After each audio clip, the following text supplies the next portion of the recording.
To wrap up our videos for the light module of this class, I'd like to give you just a little bit of a review on the different various lights, but there's some options in Max that will make it help you when you actually get into working with multiple lights. One of them, of course, we'll go up and do a create lights, and we'll drop an Omni out in our scene. Again, we can adjust this light, and it's important to maybe name your lights.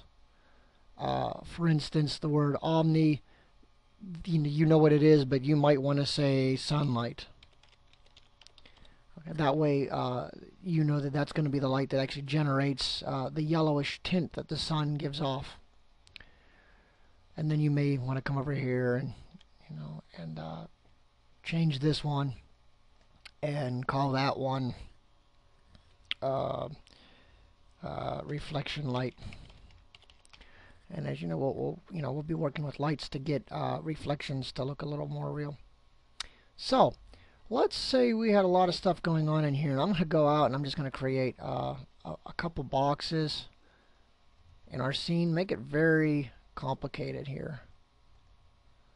All right, and when you get real complicated scenes, it's going to be hard to sometimes go in and actually pick a light. Now, this is a very poor example, but you'll notice as you get in. So how do I go in to a scene and try to grab a light without accidentally hitting the box?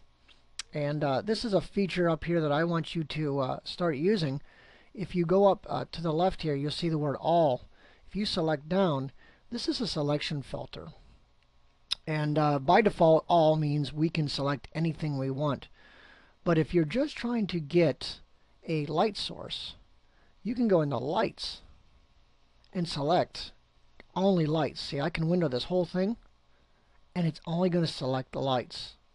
Now the grid's not selected because it's white by default, but now I can simply go in and just move my light sources without having to select each one individually. Okay, and again, when I go up into that light, that helps me out. The other thing I can do is go into my select by name, and notice when that comes up, everything in my scene is there, which we've been using, but we can go in and filter everything out except for the lights and select them that way as well. Okay, so that's a light filter, and make sure you go back and you turn it to all when you're done. And that works as well with geometry, shapes, lights, cameras, helpers, and warps. And you'll learn what helpers and warps are later on. Okay, so that is the light filter that allows you to go through. The other thing we want to do is look at our properties a little bit more in depth. We could turn the light off and change the type of light. We can go into the cast shadows. But let's say for some reason we want to cast a shadow here. This light's going to cast a shadow. Let's do a quick render. And in fact, let's take some things out of our scene that will help us to see the ball that we're focusing on here. But we'll zoom in, and I'm going to do a quick render, and I hit shadow map, and it's done that. Now, notice how the shadow is hitting this box. Perhaps I don't want that. Okay, perhaps I want the shadow to cast but not affect the box. And I know that doesn't seem real, but let's just say we want to do that. I'm going to go in, I'm going to select the box, and I'm going to notice it's box 5. I'm going to go back to the light. Down here under shadow map, it says exclude.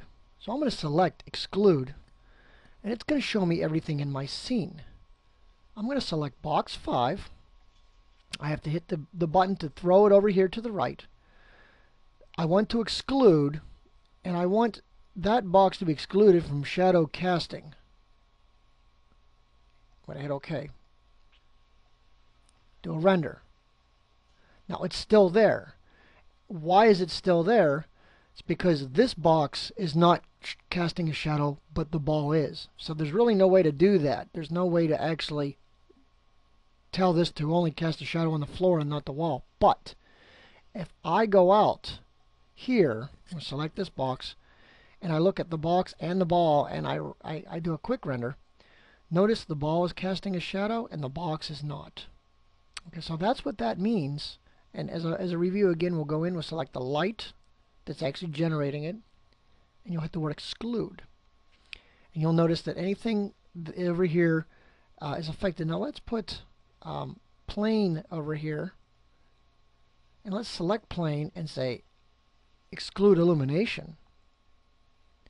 Now when we do a render, notice our plane is not affected by the light, just the ambient light now that Max tries to generate.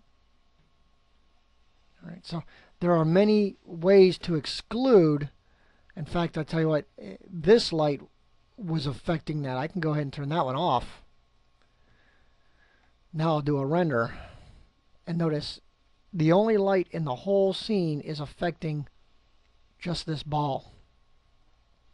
So click the light and exclude, and we can simply remove that stuff and get that over here and hit OK.